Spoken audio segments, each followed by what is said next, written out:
En la medida en que pasan los días vamos descubriendo que la tragedia por la que ha ido pasando República Dominicana con las inundaciones, especialmente en la región norte del país, son cada vez más dramáticas. Incluso esta semana el presidente de la República ha dicho que está conmocionado por la tragedia. Esta semana además por lo menos 5 personas fallecieron ahogadas por las aguas de los ríos. Hay un río que se llevó a 3 miembros jóvenes de una familia, el río Diablo, y hay además otras situaciones por las que están pasando provincias completas como la provincia de Puerto Plata o la provincia de Hermanas Mirabal, que también está pasando por situaciones muy dramáticas. República Dominicana está expuesta a las inundaciones como también a la sequía.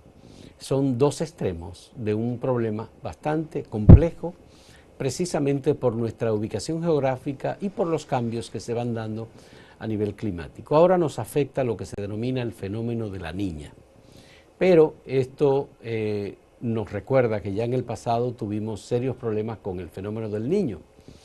Ahora estamos igualmente expuestos al paso de huracanes que también nos afectan muy duramente, como ha ocurrido con Matthew recientemente, que afectó a Haití, o de terremotos, como también han pasado recientemente en el sur de América Latina. Es decir, en Chile, por ejemplo, en septiembre del año 2015 hubo un terremoto de 8.4 en la escala de Richter, que fue verdaderamente bestial y que mató apenas unas 15 personas por las previsiones que han tomado en Chile. En Haití, un terremoto de 8 en la escala de Richter, un poco menor, mató a 316.000 personas.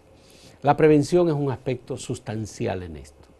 ¿Está la República Dominicana preparada para hacerle frente a los riesgos a lo que está expuesta por la ubicación en que se encuentra? Esa es una pregunta que tenemos que insistir en hacerla. Y debemos insistir también, ¿se están cumpliendo las leyes que hemos aprobado en materia de prevención de desastre y destinando los recursos que dice el presupuesto nacional o la ley especial para materia de desastre que deben destinarse? Por eso queremos hablar con Ana María Pérez, la encargada de gestión de riesgo del Programa de Naciones Unidas, que es una institución que ha colaborado mucho con la República Dominicana y que tiene un programa precisamente destinado a potenciar la capacidad de la República Dominicana para responder ante situaciones de riesgos, como estos, por ejemplo. Pero está también el riesgo alimentario, hay muchos otros riesgos en los cuales estamos combatiendo continuamente. Ana María, bienvenida. Nos alegra que esté con nosotros y queremos saber, en el programa de Naciones Unidas, en la parte de gestión de riesgo, ¿han dado seguimiento a nuestra capacidad como país para hacerle frente a estas contingencias? Sí, definitivamente sí, Fausto. Primero agradecerte esta invitación, muchísimas gracias por la oportunidad que nos brindas. Sí, en el programa de las Naciones Unidas para el Desarrollo tenemos no solamente tiempo haciendo seguimiento, sino acompañando a las distintas instituciones gubernamentales para mejorar precisamente la capacidad de respuesta y también la prevención y la mitigación en el área de reducción de riesgos de desastre. Ya. Siempre, un poco respondiendo a tu pregunta, se ha avanzado muchísimo, es cierto. Si tú te pones a ver que hace 50 años un desastre cada 2 años afectaba a República Dominicana, mientras que en la década de los 90 ya un desastre por año, y en los 2000 2.6 desastres por año, y ahora no tengo la cifra más reciente, pero los hechos hablan por sí mismos. Este crecimiento, si se quiere, importante en la afectación de los desastres, nos ha invitado, nos ha llamado a hacer un trabajo más, si se quiere, sistemático en la preparación y en la respuesta. Y yo creo que se nota esa diferencia. Hace ya más de una década tuvimos un desastre muy fuerte con uno de los ciclones que nos afectó, George, en 1998. y hubo un manejo, digamos, equivocado de parte de las autoridades en la parte preventiva. Y esto nos sorprendió y generó, por supuesto, un lastre terrible de destrucción y de muerte en República Dominicana. Ahora, una de las cosas que se han dicho es que Gloria Ceballo, de la oficina de servicio exactamente de ONAMED, ha estado desde hace tiempo advirtiendo sobre este tema de las inundaciones y de las lluvias y que poca atención le ha sido puesta a lo que ella ha dicho. ¿Realmente están conscientes las autoridades, aparte de ONAMED y de la Comisión Nacional de Emergencia, de la capacidad preventiva que tenemos, o sencillamente tenemos que dejar que pasen estas cosas y después actuar? Mira, tu pregunta es muy buena. Yo creo que sí hay mayor conciencia, pero nunca es suficiente. O sea, yo pienso que ningún país puede decir ya yo estoy suficientemente preparado para todas las emergencias, porque no es verdad. Siempre se puede dar un paso más adelante. Por ejemplo, una de las cosas muy buenas que ha avanzado el país en la ley 14702, que desde el 2002 fue proclamada. Sin embargo, en su aplicación el avance ha sido gradual. Todavía hay muchas instancias a nivel municipal que no cuentan con sus comités de prevención, mitigación y respuesta. O si cuentan con ellas, se dedican sobre todo a la parte de la respuesta. Pero no es suficiente, como lo dice su nombre, deben hacer prevención. Y como hablábamos hace un rato, $1 que se invierte en prevención son $7, equivalen a $7 para la respuesta. Entonces lo más costo eficiente es hacer más acciones de prevención. Ahí yo quiero hacer un llamado y felicitar a Acento por esta iniciativa, porque los medios tienen un rol muy importante en esta agenda. ¿Por qué? Porque una vez que termine todas estas emergencias, que la gente retorne a sus casas, que salga el sol maravilloso con el que cuenta esta isla, nos tendemos a olvidar de que somos una isla, que somos vulnerables a desastres, ¿verdad? Y el trabajo se hace muy difícil, tocar las puertas se hace más difícil. Ahí los medios nos tienen que ayudar a tener constantemente en la agenda el tema. ¿Y cuál es el rol que está jugando la Oficina Nacional, el Consejo Nacional de Desastres de República Dominicana? Es un centro que tiene capacidad, que tiene recursos.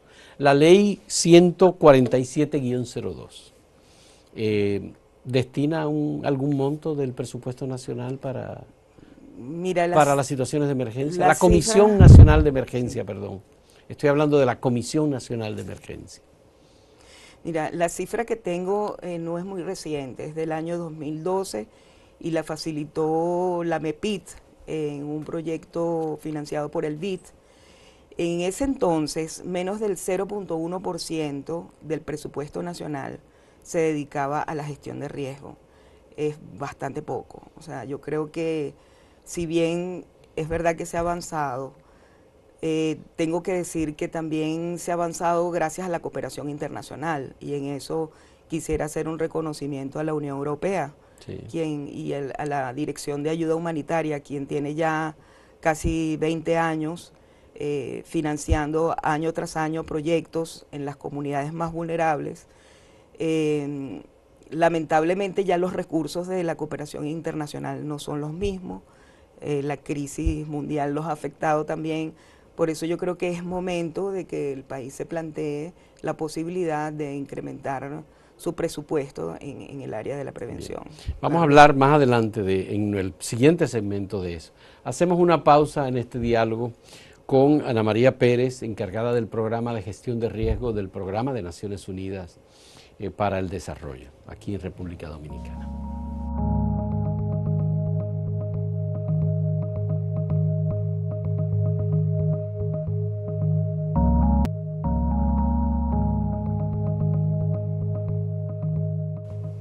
Ana María, tengo entendido que el gobierno dominicano apenas está destinando a la Comisión Nacional de Emergencia un presupuesto muy pequeño, de unos 600 millones de pesos, cuando debía destinarle más de 1.500 millones. la economía dominicana, por su tamaño, por el volumen, por la capacidad que tiene incluso para generar divisas, debía ocuparse un poco más de actuar preventivamente. No es lo mismo lo que puede afectarnos, por ejemplo, un huracán a nosotros en términos de la capacidad destructiva que lo que puede ocurrir, por ejemplo, en Haití, que hay menos capacidad instalada productiva, tienen menos turismo, su economía es mucho más pequeña, significativamente más pequeña. ¿Es posible obtener el desarrollo sin invertir en prevención de riesgo? No hay manera de alcanzar el desarrollo sostenible, Fausto, si no se invierte en la reducción de riesgo. Si tú te acuerdas del triángulo del desarrollo sostenible, ¿verdad?, donde uno de sus vértices es el desarrollo social, por ejemplo. En cuestiones de días se pueden retroceder años de desarrollo en el tema de pobreza, por ejemplo. O sea, cuántas familias, cuántos hogares pasan ahora a mayores niveles de pobreza porque perdieron todos sus bienes, sus medios de vida, su empleo, porque por ejemplo en estas tierras que quedaron inundadas, ¿cuánto tiempo va a pasar para que el jornalero pueda de nuevo echar sus días pasarán bastantes días para que él vuelva de nuevo a sus labores? Y por ejemplo, los hogares que han sido inundados, quizá la señora que tenía de repente un pequeño salón, perdió su equipamiento donde tenía su fuente de ingreso. Entonces las familias se ven obligadas muchas veces a tomar acciones que incluso le retroceden en vez de avanzarle. Por ejemplo, los niños deciden que los niños dejen de asistir a la escuela para que se dediquen a una actividad económica. Entonces, desde el punto de vista social, se retrocede. Desde el punto de vista económico, ya hemos hablado de que los recursos que el Estado tenía previsto para otras áreas, tiene que desviarlos a la respuesta. Sí. Y ya está estudiado, por ejemplo, el daño que producen inundaciones en comunidades así como lo que está ocurriendo ahora en el norte, que es una comunidad agrícolamente muy productiva, unas tierras muy fértiles. ¿Qué pasa después en términos de salud, epidemias, plagas y muchas otras cosas? No, la situación se agrava muchísimo y es una de las preocupaciones que tenemos desde el PNUD. A nivel global, nosotros tenemos el liderazgo en el tema de la recuperación post-desastre. Sí. Y es precisamente velar porque después de la emergencia se ponga la atención en esos otros temas, como es la educación, o sea, qué pasó con esos niños, dejaron de ir a la escuela, qué pasó con los medios de vida, porque te digo, la tendencia a que después de la emergencia se olviden de esas consecuencias es bastante alta.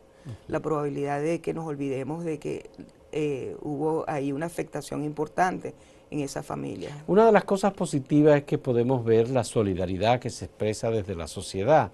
Por ejemplo, empresas que asumen el trabajo social corporativo como un compromiso y comienzan a recopilar alimentos, frazadas, agua, etcétera, para aportarlo a las familias damnificadas. Pero eso, ¿hasta qué punto es realmente una contribución para que estas familias se recuperen? Sí, indudablemente es una contribución y es bueno que lo hagan, lo aplaudo.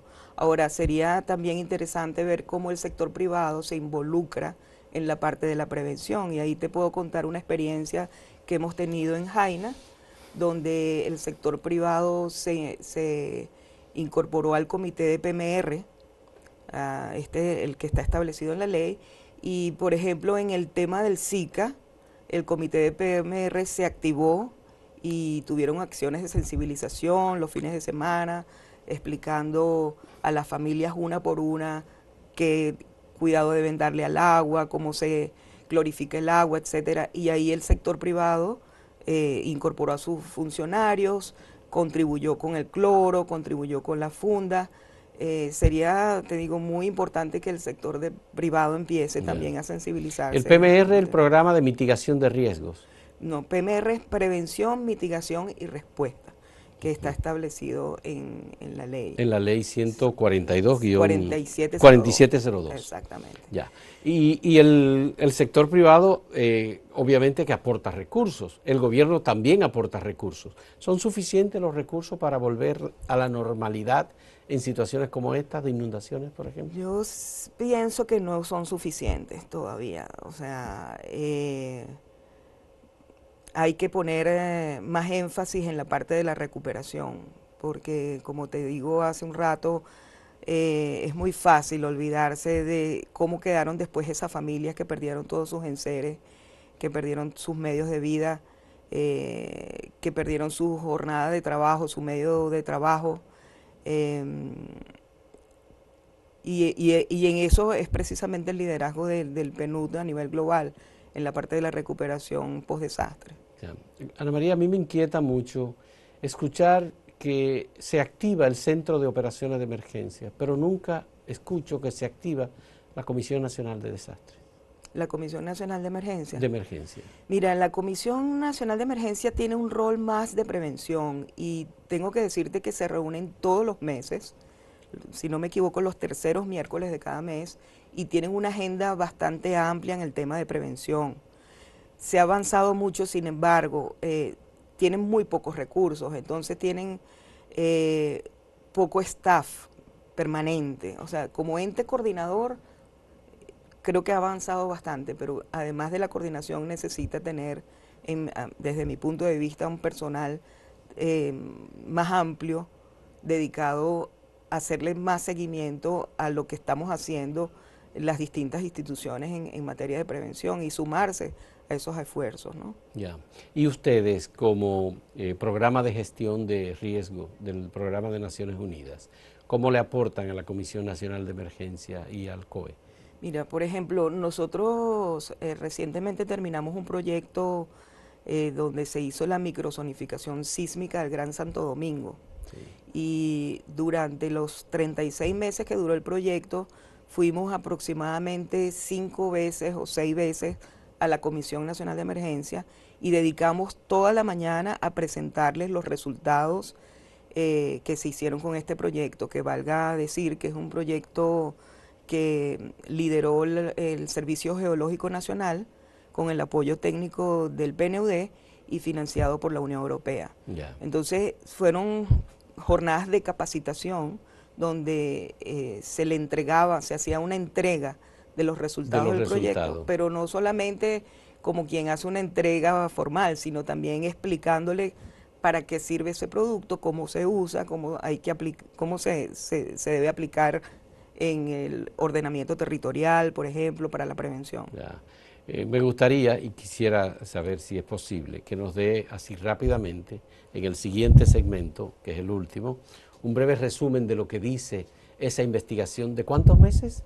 36 meses. 36 meses sobre el tema sísmico del Gran Santo Domingo. Sí. En un momento retornamos con Ana María Pérez.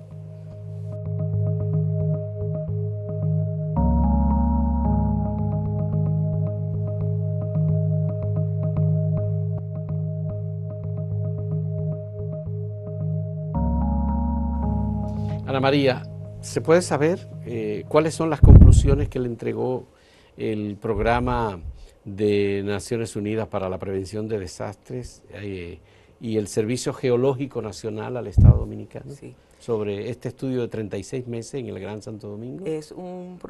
Fue un proyecto de mucha importancia para el país. Como te decía, se hizo la microzonificación sísmica del Gran Santo Domingo. Luego de un estudio del suelo que implicó un muestreo de 63 perforaciones a nivel del Gran Santo Domingo, unos 2.000 kilómetros de profundidad en la suma de estos 63 perforaciones, de tal manera que se puede decir que hay una microzonificación realizada con un alto nivel técnico y precisión, que fue acompañada por el Servicio Geológico Nacional y el Servicio Geológico de Francia y de España. O sea que ahí no solamente se hizo el estudio, sino que además se transfirió capacidades al Servicio Geológico Nacional. También se hizo la evaluación de 23 edificaciones críticas de la ciudad del Gran Santo Domingo, críticas porque son edificaciones que tienen que ver con la respuesta, ¿ok? Son edificaciones que deben permanecer bien, en buen estado, en caso de un gran sismo. Fue una evaluación visual, solamente dio el tiempo para hacer evaluación más detallada de 2 edificaciones. Y también paralelamente se formó aproximadamente a 100 profesionales de la ingeniería y de la arquitectura en el tema de riesgo sísmico, en el Código Sísmico Nacional, que como tú sabes se aprobó en el 2011 y lamentablemente hay muy pocos profesionales que la conocen. Con este proyecto se formó a 100 profesionales, se formó a 100 también maestros constructores, que aunque sabemos que no deben ser quienes dirijan una obra, ¿verdad? Sí. Sin embargo, la realidad nos dice que son ellos los que tienen. Yeah. Entonces es importante que conozcan el código sísmico, que lo manejen y que se sensibilicen en la importancia de estos temas, ¿no? Ya la isla sufrió un gran terremoto en el 2010 que afectó principalmente a Puerto Príncipe. Exactamente. ¿Y cómo está el Gran Santo Domingo con respecto al riesgo sísmico? Mira, y la capacidad de respuesta. El Gran Santo Domingo y República Dominicana en general es de alto riesgo sísmico y no podemos vivir a espaldas de esa realidad. Debemos estar preparados, debemos tomar acción en este tema, que aunque es poco recurrente, sabemos que es suficiente que haya uno para que cause una tragedia. Entonces, sí, creo que es un tema, la Comisión Nacional de Emergencia, por ejemplo, está muy interesada en este tema. Recientemente se reunieron y decidieron algunas acciones. Quizás cuando entrevistes al mayor general de Luna Pichirilo, él te puede dar mayor información de esto. Además, el país cuenta con un Plan Nacional de Reducción de Riesgo Sísmico. No hay sino que tomarlo y aplicarlo. ¿Y la evaluación que ustedes hicieron de las edificaciones que deben resistir ante por ejemplo, terremoto? Bueno, fueron... ¿Cuál es el estado? Fueron evaluaciones visuales, ¿verdad? Que se hicieron junto con el Ministerio de Obras Públicas, el Servicio Geológico y ONESBIE. La mayoría de los resultados de estas 23 edificaciones es que requieren hacerse una evaluación a profundidad, ¿ok? Su estado actual invita a que sea necesario hacérsele una evaluación a mayor profundidad. Yeah.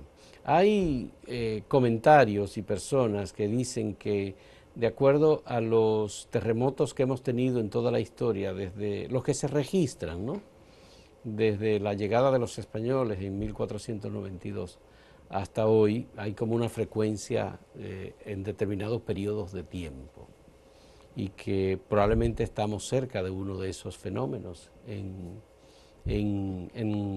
República Dominicana. ¿Se puede creer en esas? Mira, hay algunos estudiosos que insisten en eso. No hay manera de saber cuándo viene un sismo, no hay manera de predecirlo, no hay. Ahora, la historia ha mostrado cierto periodo cíclico en su recurrencia y es probable que pudiera venir un sismo, pero hay que estar preparados, o sea, a nosotros nos gusta decir que así como hay una temporada ciclónica, ¿verdad?, que empieza en junio y termina en noviembre, también hay una temporada sísmica que empieza el 1 de enero y termina el 31 de diciembre. Entonces hay que ponerle atención a eso, hay que construir bien, hay que estar preparados para saber qué hay que hacer para cuando venga un sismo. Y en el caso de Santo Domingo, que se ha convertido en una gran ciudad con edificaciones altas y con una concentración poblacional muy alta, sobre todo en el polígono central, que es un área bastante ocupada. ¿Cuál es el análisis que ustedes tienen? ¿Hicieron perforaciones en esta área también del Sí, polígono se hicieron central? 63 perforaciones a lo largo del Gran Santo Domingo. Y se zonificó en 7 zonas.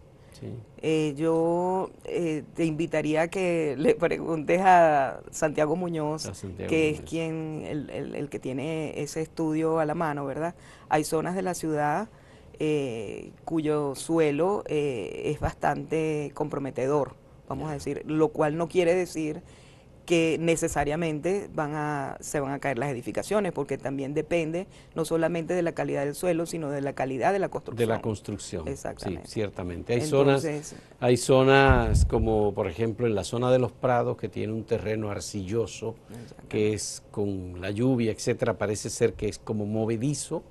Incluso ha habido hendiduras que se producen. Sí. En el sector Los Prados hay lugares en donde Sí, se sí, está yo hundiendo he la visto tierra. las fotografías. Sí, Exactamente. es impresionante. Y eso es de verdad que es muy preocupante. Sí. Bueno, muchas gracias, Ana María, por ofrecernos estas informaciones en nombre del programa de riesgo que desarrolla el Programa de Naciones Unidas para el Desarrollo en la República Dominicana.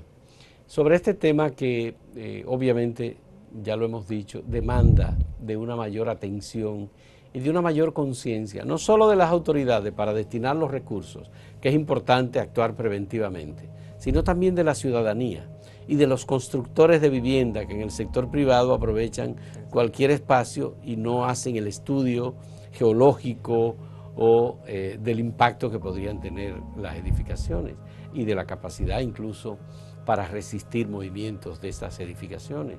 En algunos lugares muy fácilmente se caen y obviamente eso representa siempre una tragedia humana, no solamente de los arquitectos o de los ingenieros o de los maestros constructores que hacen su trabajo en estos temas. Gracias, Ana María. Te agradezco mucho. Fausto, yo sé que tú eres venezolana, que estás aquí, que tienes 12 años en República Dominicana, pero que ya te ha dominicanizado aquí con el tiempo que tiene. Gracias Así y nos alegra que estés aquí con nosotros. Un placer. Fausto. Muchas gracias a ustedes por la compañía.